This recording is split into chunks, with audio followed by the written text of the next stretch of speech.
What is up, y'all, and welcome back to Off-Shelf Destinations YouTube channel. Today, we're going to be doing something a little bit different. I'm going to be starting a new playlist on the channel that's going to kind of revolve around being prepared. Not necessarily prepping, but just general preparedness. This is something I've felt strongly about for a while, but wasn't exactly sure how much I wanted to share on the internet about the stuff we have. And that being said, a lot of plans and equipment that we have isn't going to be shown on YouTube, specifically stuff with firearms. Just none of people's business what I own, kind of thing. There will be a new playlist listed under my channel's page, so go ahead and hit up Off-Shelf Destinations, go to the playlist tabs, it'll be under there. I'm not sure exactly what I'm going to call it yet. Sure, I'll come up with something and we'll make it work. For the first video in this playlist, though, we are going to be talking about get home bags. These are not bug out bags. These are not a 72-hour bag, nothing like that. These are bags that I keep in every one of my vehicles. It's also doubles as a diaper bag, as I have a almost 3-year-old now as well. So yes, so this is going to be a get home bag. This bag specific, I'll kind of tell you more about the bag here in a second. This bag lives in the middle console of my pickup. I have a 2012 Dodge 1500. It's a Bighorn edition, so it's got that nice big center console. This fits in here perfectly, even fully loaded. I'll kind of show you that too. Once we go through everything in here, repack it, and I'll kind of show you how it fits in my vehicle. I have it set up in such a way where, something bad happens, natural disaster, car becomes disabled, can't get help, stuff like that. I can grab this bag and start hiking home. We do have a separate diaper bag that is specifically for diapers and stuff for Brooks, but I forget it a lot of the times, and then usually lives in Courtney's car. So this kind of doubles as an emergency bag for that as well. But like I said, it's lightweight. It's not going to have enough stuff in there to last you, 72 hours. Not a bug out bag. Our bug out bags are completely separate from this bag. This is just something we keep in our vehicles in case we need to leave the vehicle, or if we need something in the emergency, even with the vehicle. That being said, let's kind of get into what we all have here. We'll kind of go through it one by one, and I'll kind of repack it with you, and I'll kind of show you what I carry. And there's a lot of stuff that I have that also goes in this bag that I don't have sitting here because I'm replenishing it as we speak. Actually, I'm filling up new sandwich bags and grabbing new stuff like ibuprofen, some burn cream, some more stuff like that, just your simple medical stuff. I do have a separate IFAK, but it's some of the more kid-friendly stuff, Benadryl, stuff like that. And we live in Minnesota, so we get all the seasons, so we have to deal with extreme hot in the summer, and we also have to deal with freezing in the winter. So stuff like water bottles, liquid medication, stuff like that. We have to be really careful what we leave in the vehicle because it freezes and thaws and heats up, and then a lot of times that medication is no longer effective. So that kind of stuff does kind of live in the house, and then we take it as we need it. If we're going on a longer trip, stuff like that. Same thing with firearms. I don't leave my firearms in my vehicles overnight. I do take everything out, even though I do have mounts and everything in the cars for them. You just never know if people are going to break into stuff. It'd be pretty foolish to break into a car sitting in the yard with a squad car, but the garage got broken into earlier this summer, and had a few things taken then. So people get desperate, and I don't need to lose firearms or have one of my guns running around with people who are willing to break into stuff and probably going to go do a bad thing with it. So we'll kind of get to the vehicles in a separate video. This vehicle is specifically just about the get home bag. Another thing that I've kind of taken into account with building this is building this kind of stuff on a budget. I'm not going to go out and spend thousands of dollars on gear, a couple $100s on a bag. That stuff's cool. If you want to do that, by all means, go ahead. I I don't want to be spending all my money on stuff like that. You know, I have other stuff that I want to spend money on, or just save it, something a lot of people don't do these days. So a lot of this stuff is very budget. But yeah, let's get into this, and we will kind of see what we can get into. Starting with the bag, this is a Jungle website bag, also known as Amazon. It is approximately, measure here actually. It is approximately about 16 inches tall, give or take, and about 10.5 inches wide. It does stretch, kind of, but it holds everything I need to hold it. I need to be putting in here and more. It is a sling bag, so it goes on like so. I'm sure a lot of people are going to say this isn't the bag for you kind of thing. There's a good chance that if we, let me tip the camera up a little bit. There's a good chance that if I'm carrying this bag, and it looks like this, that I'm also going to have a rifle on as well. And I have a single point sling on the rifle. I've kind of jungled or messed with the idea of getting a dual point, but a single point sling works really well, and it matches up with this bag really well. And this thing doesn't weigh enough to the point where it's going to get uncomfortable. What I really like about this bag, it does have clips and everything right here. If I have a radio or anything, clip in here, flashlight, bear spray, a compass, a whistle, stuff like that can all clip into here. As well as it has a bunch of MOLLE on the other side. Let me take this off. All right, so like I said, this is just like a $27 bag off Amazon. I can link to it in the description below. It comes in multiple colors. The one in Courtney's car, I believe, is either tan or black. I'm not 100% sure. And then the one in the Jeep is black. It has MOLLE and Velcro right here. Some more MOLLE on the side, on both sides. Does have these quick little quick release clips on the side to kind of help tighten it down if you need to.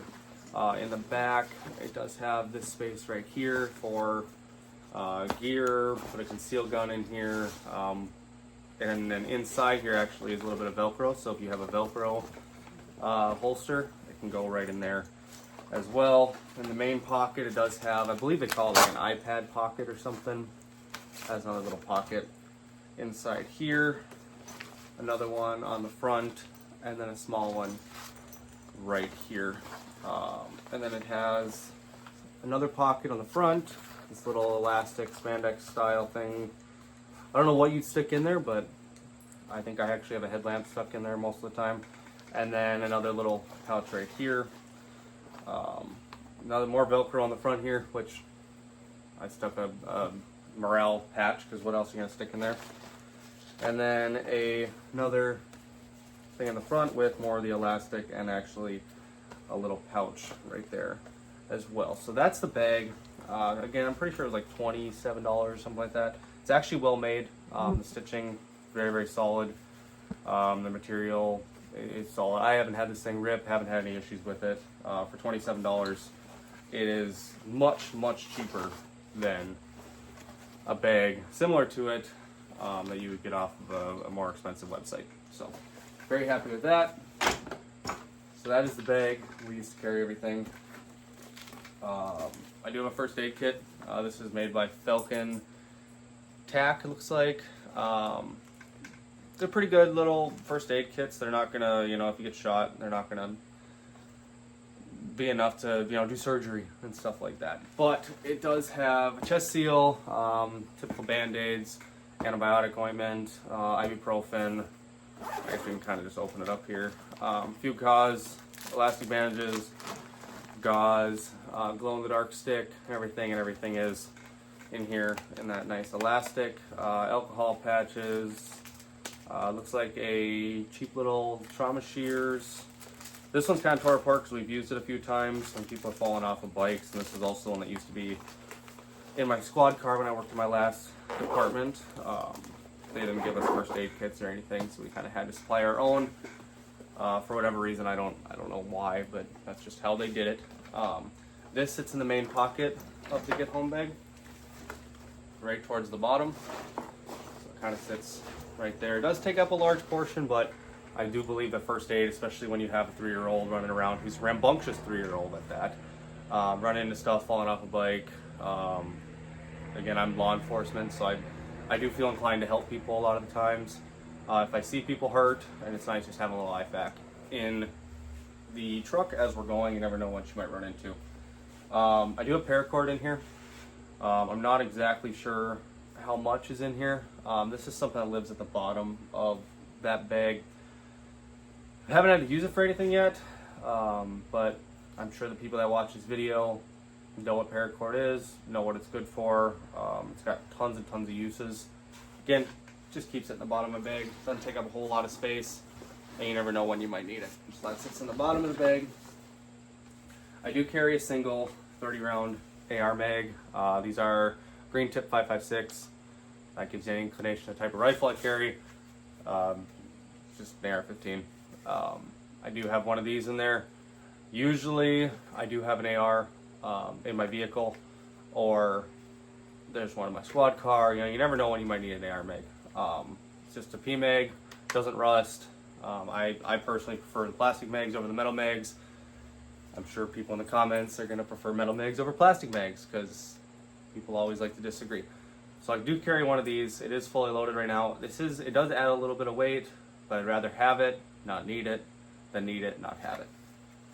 So again, it lives right by the paracord, right at the bottom of my bag as well. I figure AR mags probably not needed for quick deployment, being that I usually have a couple in the back of my seat anyway. It's just more or less just extra ammunition in case I need it. Keeping on the subject of defense, I do have a couple Glock mags and a Taurus mag. Don't judge on the Taurus. It's actually a pretty decent little gun. All 9mm. Most all my handguns are 9mm that I carry on a daily basis, kind of thing. It's just a good round. I prefer it. I'm not gonna get in that debate with what's a good round. For me, 9mm works. It's what I've trained on. It's what I've always shot. I had 40 cal for a while there. I prefer 9mm. It's just me. These live in the top of the bag. These will be one of the last things that go in, so we're just gonna set them aside for the time being. Obviously, have some extra diapers. I'm hoping he's out of diapers here soon, or pull-ups, I guess, not diapers. I'm hoping he's out of them soon, so that'll free up some space. And then with that, I also have some extra pants in case he does have an accident, stuff like that.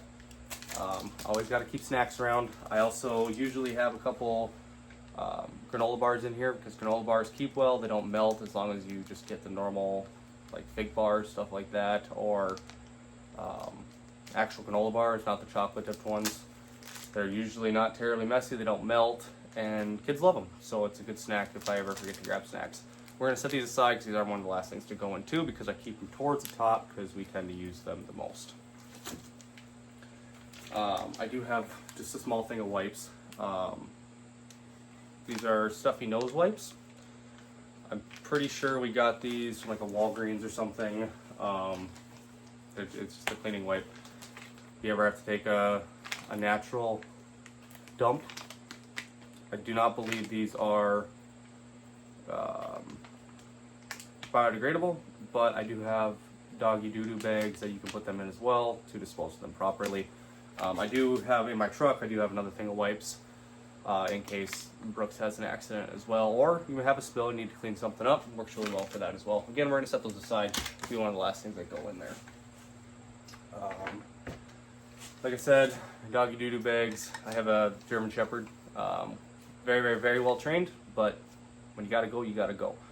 So I do have these as well. They just clip onto the side of the bag, just right here with this little cheap carabiner. No weight on it or anything, so they just hang there. Nice little carrying case as well. I also have more paracord. This is also a whistle and a compass. I've never actually tested this compass. It actually is, it's accurate because north is that way. This usually just gets clipped right in here. It also has a flint and steel thing on it as well. It's been used a few times, just been messing around. but it will, maybe it'll spark. There you go, little tiny spark on there. I wouldn't necessarily trust that to start a fire, but it might work in a pinch. So we'll get that clipped on. It just clips right onto the side of the bag, just like that. I do carry an actual set of trauma shears. These have pretty much taken over my house as scissors at this point. I have multiple pairs of them in multiple different colors. This is green because it matches the bag. Trauma shears kind of get shoved in the bottom here. And I usually just shove the paracord in here. Helps kind of hold it in there a little bit better. This is a knife specific for gutting out animals like deer. I'm not one to take roadkill off the side of the road, but if I ever hit a deer and there's still good meat on it, I'm not gonna let that meat go to waste. This is the blade that you stick right on the rib cage of the deer, and it helps kind of split it as well. It also helps split the pelvic bone as well, so it's a very specific blade. You could probably also use this for something else. It is kind of that serrated edge, and it's got a nice little carrying case on it as well. This bag also goes all with me to like the deer stand and stuff like that during deer season. Part of the reason that's in here as well. It does kind of live in the, not necessarily bottom of my bag, but it lives in kind of this front pocket here and the little elastic. I do have a tourniquet in here. This stays right on top, very easy of access. There's also more tourniquets in every single one of my vehicles. This is just an extra Carhartt carabiner. We are getting to the winter months now, so stuff is going to be starting to get a little bit colder. So this will live in my bag as well. Kind of goes down by the AR mag towards the bottom. You never know when you might need a stocking cap. Brooks' ears get cold. I get cold. Stuff like that. We'll kind of get to more of the knives in a little bit here. I do have flint and steel here as well. Never know when you might need to start a fire. I know it's kind of old style, but it may work in a pinch. This actually stays up right underneath the tourniquet. And then I also have a lighter because I'm not a gear guru to the point where I'm going to go out and use flint and steel to start a fire if I can start a fire with a lighter. So we do have a lighter in here as well. And then again, that kind of lives right in the front pocket there. Something I believe is important for every either bug out bag, get home bag, just to have in your vehicle is a headlamp. This is a cheap, probably $9 headlamp off of Amazon. Runs on 3 AAA batteries. This is the extra set. I have one of these in every one of my vehicles. Just goes right on your head. It is adjustable. Multiple different modes as well.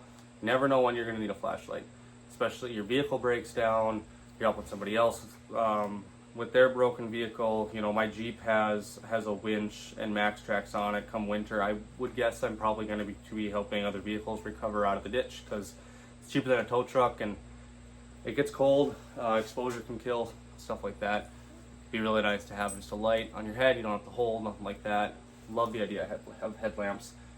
This does live up with the tourniquet as well in this pocket, and then that is that pocket. You can zip that up. I do have a little bit of sunscreen here. I personally do not burn, but I am married to a ginger. It's not really a ginger. She's super light skin, blonde hair, but she burns super easy. Brooks also burns super easily. So this is in there for them. I do have the actual spray stuff in my truck as well, but God forbid we forget it, or you know, you're in a pinch, you need some rub-on stuff. It's basically just like deodorant, just rubs right on. I don't burn personally. I just get darker and darker. So this isn't really for me, but it's more for them. This kind of just sits in this front pouch right here, along with the other medication when I do throw it in here, next to the rib knife. I do have a few pencils in here. I used to have a couple pens and a Sharpie. You never know when you might need to write something down. Again, just kind of lives in the front part of my bag there. A good pair of work gloves. These are Wells Lamont brand. I get these free a lot of the times. With you buy so many things at an auto parts store, you order stuff, you get free gloves. I have a couple more sets in my truck as well. This is just the set that stays in this bag. I've also found that dirt bike gloves work really well. It's just a nice little barrier to kind of protect your hands. These are thin enough where I can still operate a firearm, can still do everything else, but they are thick enough where they will protect my hands as well. The inside is a leather, which is nice. These are a fairly new set. I have an older set around here somewhere that are all chewed to hell, but they work really well. Something a lot of people probably don't think about, if you have to leave your vehicle and you have your phone's not 100% charged or whatever, or you're going to be gone for wherever and you can't charge your phone, a battery pack can mean the difference of life and death. If stuff goes truly bad, you're not going to have your phone coverage, but your phone's got a flashlight. It's also, you can take pictures of your identification if you need to prove who you are, kind of thing. And phones are good for even just keeping a record of stuff. When's the last time you took your medication? It has a clock on it. You never know what you're going to need your phone for. Your phone has a lot of things that can be very, very useful in a bad situation like that. This is a Red Fuel phone charger. This one has the hookups to jump a vehicle as well. So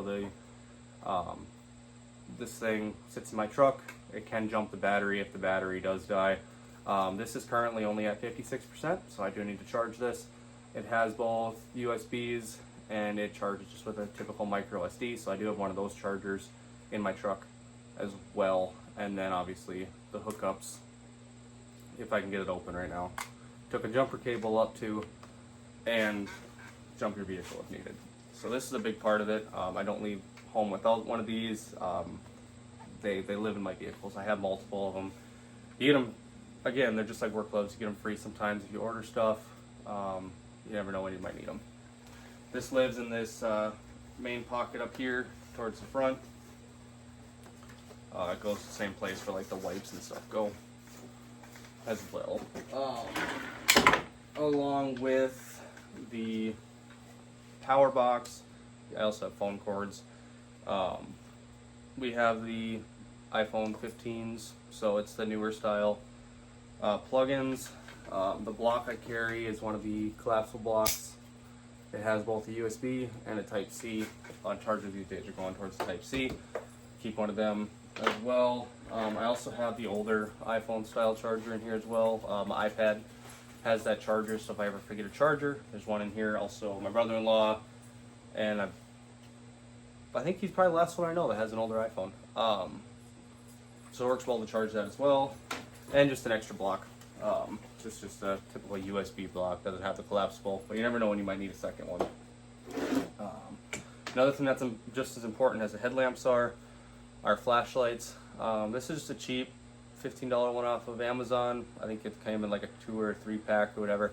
It's an okay light. It's not great, but it'll work in a pinch. Again, budget. It just lives in the vehicle, runs on AAA batteries, same as the other one does, or the headlamp does. So everything's interchangeable. This is a Streamlight Stinger LED one. This is an extremely bright flashlight. This is actually the old one I used to use for work until I got a new one. This one is only chargeable by the actual charger for the light. I'll be completely honest with you, this does not live in here.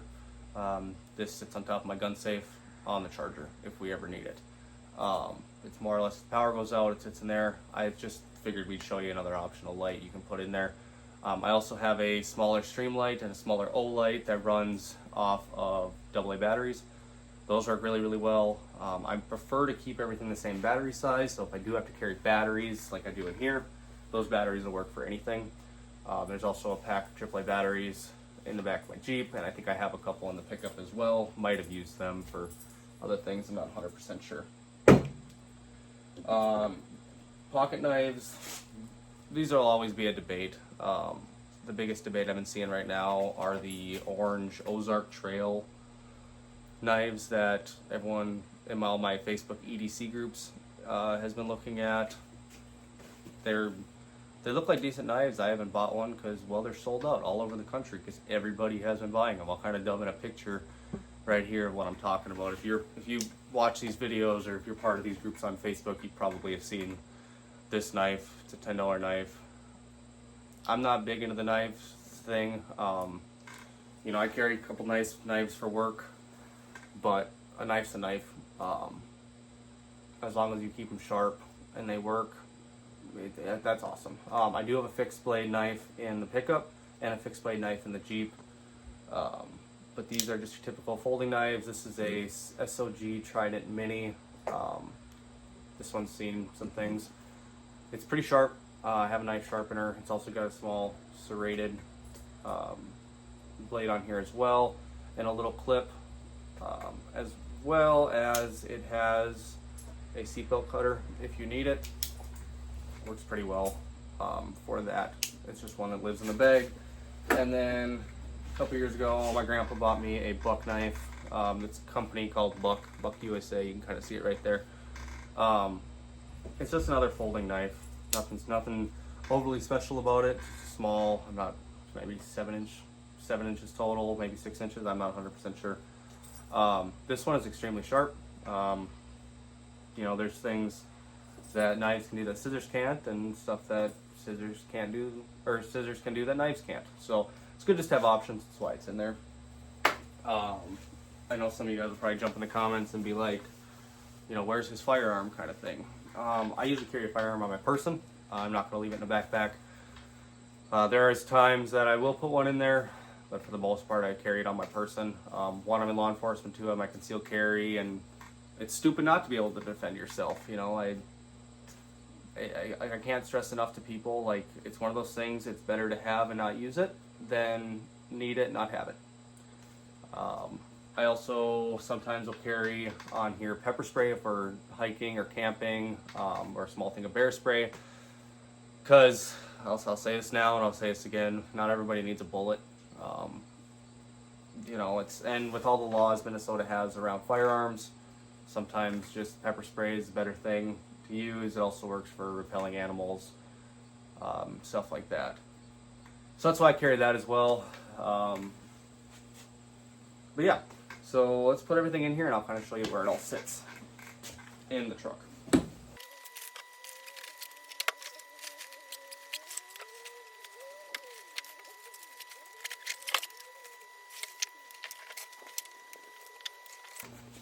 Alright, it's just that easy to pack it up, it's ready to go. It also has this little strap up here in the front. You can shove a tent in here, poncho, another jacket, stuff like that. This is not a heavy bag. If I had to guess, maybe 9 or 10 pounds. It's really not that bad. It's not too overly filled up, nothing like that. Again, not a get home or get out bag or 72-hour bag. This is a get home bag. So let's go put it in the pickup. So this is my 2012 Dodge 1500. We'll kind of get into in a later video of what I've done to this vehicle to make it prepared and kind of help with the prepping aspect of things. This bag lives in this console right here. This goes down right in here like that. You do gotta force it a little bit here and there, but if that kind of gives you another size idea of how big this bag is. And it just kind of lives in here, so if I ever have to get out, you just grab right here and pull, and I'm good to go. I'm gonna get this fully squished in there. It takes a little bit of persuasion sometimes, and I will bring you back in a little bit. All right, and when not in use, you'd never know there was a full get home bag or anything in there. It's got this top part here, and then the bottom there is a get home bag as well. And then if I ever need a first aid kit, and we'll kind of go through this in a later video as well, there's another IFAK right here, along with some diabetic care stuff here as well, and a full med bag, but we'll get into that in a later video. Thank you guys for checking out this video. Leave a comment if you have any questions, or you just want to say hi, or any concerns or anything that you feel I should add to this bag, please put it down below. Or if you don't want to leave a comment, DM me on Instagram, or go leave a comment on my Instagram page, Off Trail Destinations on Instagram. We're going to be doing quite a bit with this playlist. We got the Jeep to go through, we have the truck to go through, and even just the homestead of how we've kind of prepared this for if stuff ever did go bad, or if something like COVID happened or something like that. But make sure you like, comment, subscribe, hit that notification bell to alert you when I post, and we will catch you next time. Thanks for checking out the video, guys. Bye.